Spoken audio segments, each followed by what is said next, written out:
from E Street. Yeah. So this is the land of mummies and pharaohs. That's the song that we sang.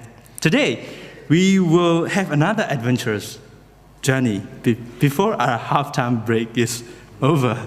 So let's imagine we are on an adventurous journey that we have never been before.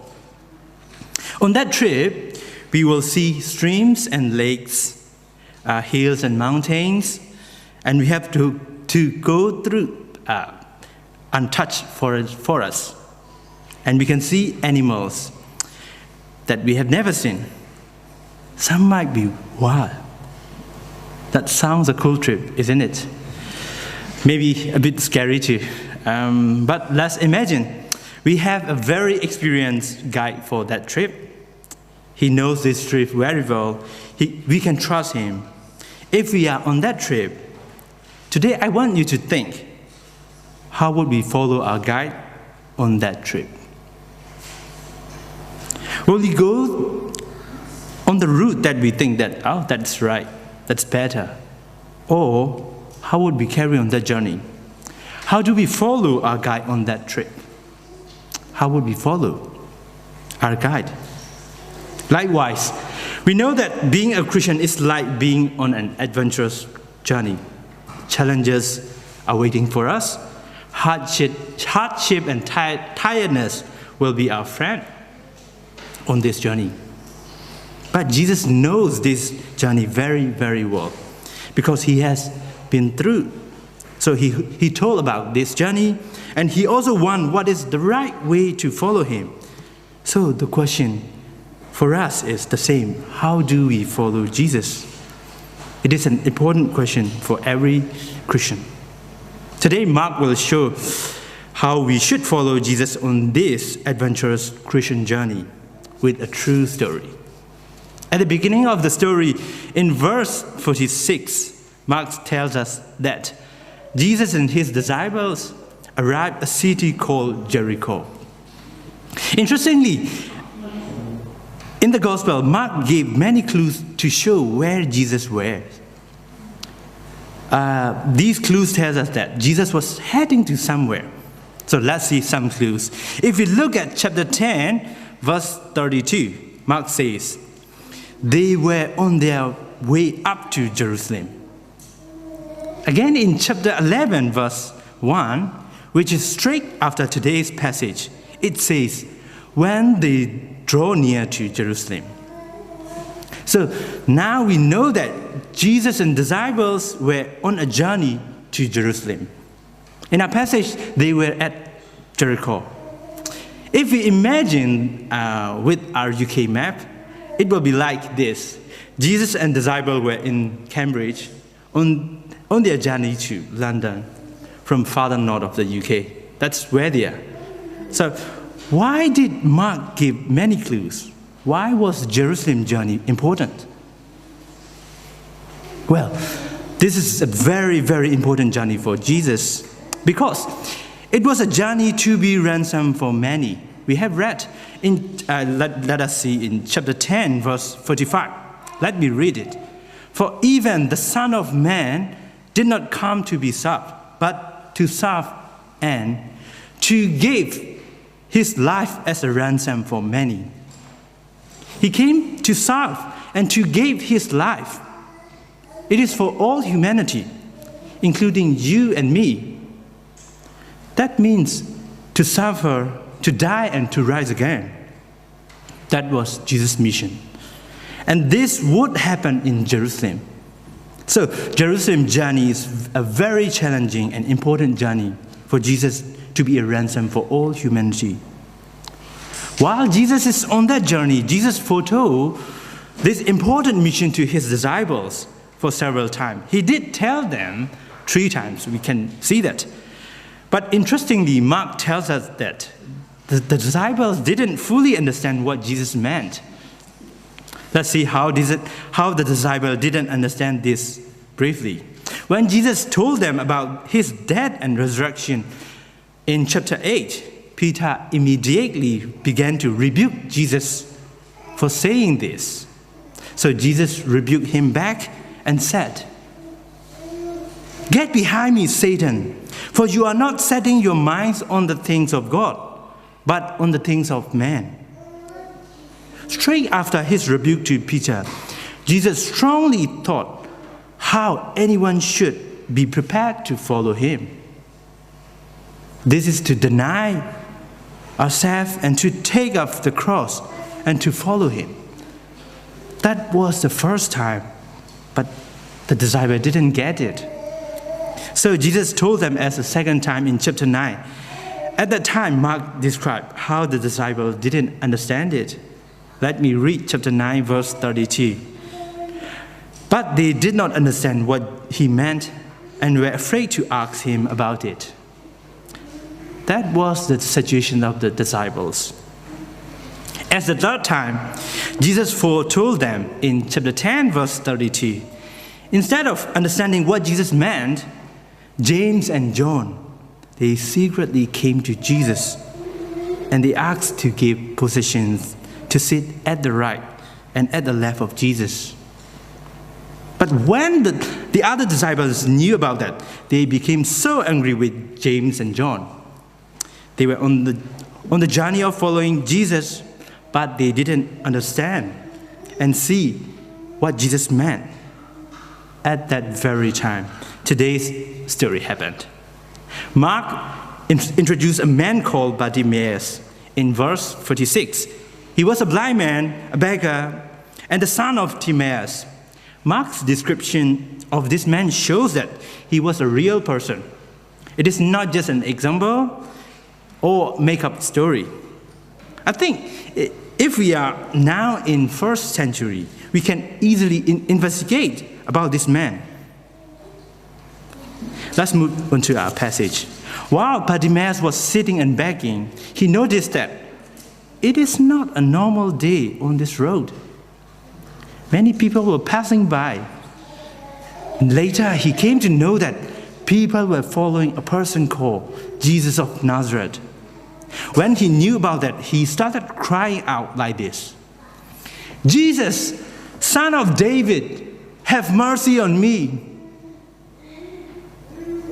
When I read this story, I wish that some people might request Jesus on behalf of this blind man to do something for him. But in the story, we see that many people rebuked him and told him to be quiet. Verse 48. It was a tough reaction. He was in his weakness with his blindness.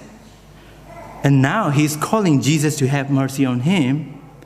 Instead of help from people, he received rebuke and asked to be silent. So what happened next? Did the blind man stop shouting? Mark says he shouted more. Verse 48. Maybe he knew that he would never get that kind of chance again in his lifetime. So he shouted, "Son of David, have mercy on me." Despite rebukes, he continuously asked Jesus, Son of David, to have mercy on him.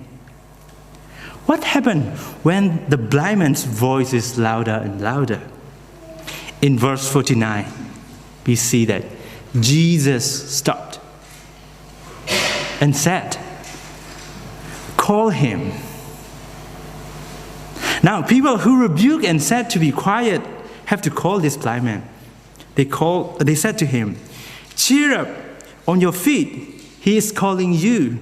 Verse 49. When this man knew that he was called by Jesus, he was like the one who shot the last goal for their team in Premier League for a football match. Look at verse 50. Throwing his cloak aside, he jumped to his feet and came to Jesus. What a joyful scene it is. We all can share his joy. Actually, Jesus was very famous and surrounded by the crowd at that time. But this man was just a beggar on the roadside and nobody cared him. But now, Jesus, whom he asked to have mercy on him, called him back. That was so wonderful for him. At that time, I think we can imagine the crowd would be like. A crowd in Notting Hill Carnival. If you have been there, you will know the feeling. The crowd were following Jesus and walking to a direction. When Jesus stopped, maybe the first row would also stop, and the second, third, and all people would stop. That will be, my imagination of this crowd. During that time, we also can imagine that they will have all sort of different feelings. Some would be like, oh, why did people stop? Some would be, come on, carry on. Some would be, oh, I'm so tired, hungry. What happened? No. Some would be like very, very excited. Oh, they have heard of Jesus. He did some miracles. What will be next? That kind of feeling will be there. That kind of reaction will be there. We can imagine. But at that time, the blind man was coming to Jesus. Here, I want to notice that this blind man called Jesus as Son of David twice in verse 47 and 48. This simply means that he was recognizing Jesus as the promised king from the line of David. In other words, he is addressing Jesus as the Christ or Messiah, which means the anointed one from God. That was his confidence on Jesus. That was his reaction to Jesus. Slowly, the blind man arrived before Jesus. Then Jesus suddenly asks, "What do you want me to do for you?" Verse 51. What do you want me to do for you? I think that was a shocking question, because it is like he arrived before the king and the king asks, "What do you want me to do for you?" I'm sure that this blind man will be surprised and shocked too. Some people in the crowd will be like, "Oh, doesn't Jesus of Nazareth know what this blind man needs?" Or, "Why does he ask even he sees his blindness?" That will be people's reaction. While this is happening like that, while the crowd was surprised, I think James and John and other disciples of Jesus would probably be shocked too. Because what do you want me to do for you is the exact same question Jesus asked to James and John in chapter 10, verse 36, when they approached Jesus to grant them to get positions at the right side and at the left side. So that was the exact question. I think using this same question to this blind man and to the disciple would probably have a purpose to teach something to us. So what would we learn from this question? What will happen next? So at this moment, the blind man answered to Jesus' question, "Rabbi, I want to see." I want to see. Verse 51. This response is very important to notice. After that, Jesus said to this man, "Go, your faith has healed you." Then Mark described what happened next. Look at verse 52. Immediately he received his sight and followed Jesus along the road. Immediately he received his sight and followed Jesus along the road. That was a wonderful time for Bartimaeus, this blind man. He was blind, now he can see.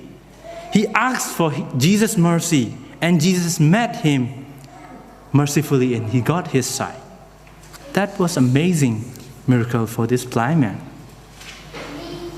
I think if this is just a healing story of Bartimaeus, I think Mark will end up this story by telling how joyful this man was, how joyful Bartimaeus was. But however, if we look the ending of the story carefully, he didn't end like this. Interestingly, Mark did tell us that he followed Jesus along the road. He followed Jesus along the road. Humanly speaking, he should go back home and he should see his family, his relatives and friends, and with his new sight. If he really wanted to follow Jesus, then he could follow. But he didn't do that. He decided to follow Jesus the King along the road straight after he got his sight.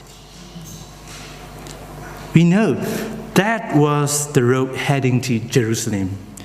That was not an easy road. That was the road heading to die on the cross. But that was the road end up with resurrection. That's what he did. He followed Jesus along the road by his full sight, by seeing Jesus. Here we can notice that this blind man is a contrast to Jesus' disciples. Disciples were like what Isaiah said. They may be ever seeing but never perceiving, and ever hearing but never understanding. Mark also told that in chapter 4, verse 12. Disciples had their physical eyes, but they didn't fully see who Jesus was, and they didn't fully understand what Jesus is going to do at that time. Instead, they just thought that Jesus is heading to Jerusalem to destroy their enemy, and then he will suddenly build his kingdom. That's why they were arguing for the position to sit on the right and on the left side of Jesus on that way to Jerusalem. That's what they expected, and that's how they were seeing Jesus.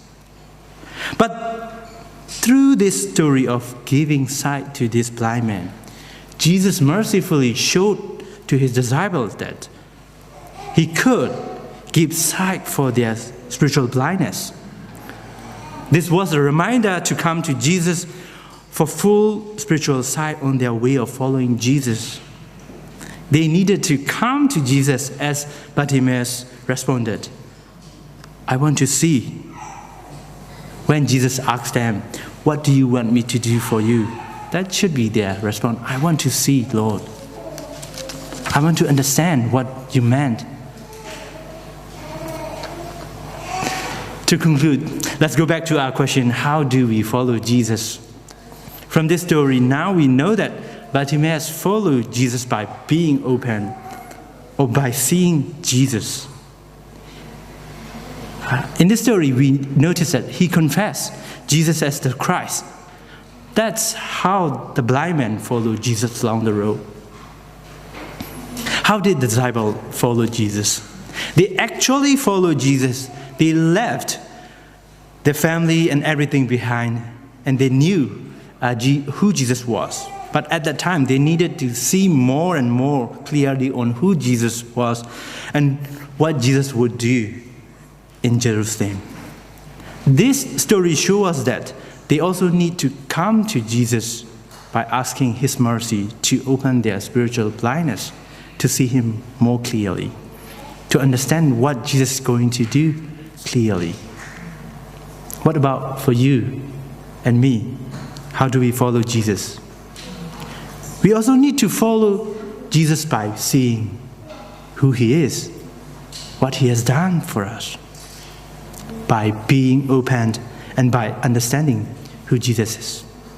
We can say that we know who Jesus is and what he has done for us. Yes, but worldly ideas and worldly things, sometimes our own thoughts can cover our sight when we follow Jesus. So we also need Jesus' help to see him day by day on the journey of following him. So for us, Lord, I want to see and I want to understand you more. Should be our daily desire and our prayer too. For Jesus, the journey to Jerusalem wasn't easy. Likewise, the journey of following Jesus will not be easy for us, because we are also joining Jesus' journey of suffering and even death. But our journey with Jesus will end in glory as he conquered the death. So, brothers and sisters, let's keep asking Jesus to fix our eyes on him day by day when we are following him in this challenging world. Amen. Now I want to invite you all to sing a song called There is a Redeemer. As we sing and proclaim the truth about Jesus, let's be reminded to continue follow him, and by seeing and by understanding that truth, who he is, what he has done for us.